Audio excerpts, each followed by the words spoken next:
guys તો આવી જશે નવા બ્લોગમાં તો આજ હવે ગાઈસ સુરત તો આજ મેળો છે આ ચિરાગભાઈ ને બધા જાય તો આ ચિરાગ હાલો આવું હોય તો સુરત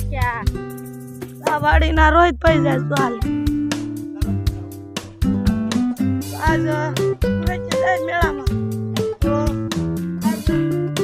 રસ્તો છે આ રસ્તામાં થીડ વાળો રસ્તો ચિરાગભાઈ તમારું શું કહેવાનું છે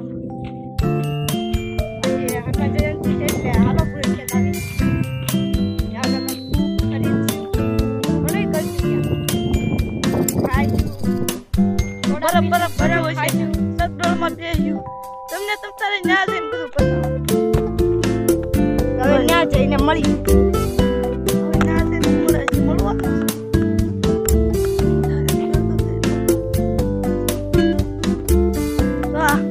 ઝાડવા ખેતર આ તમે જોયું જ નહીં હોય આ ભૂંગળું આ નવું ભૂંગળું છે નવી સિસ્ટમ આ પણ લીમડો છે આ પછી પેલો તો આપણે ગાડી બાડી બધો રસ્તો છે આ ઝાડ છે અહીંથી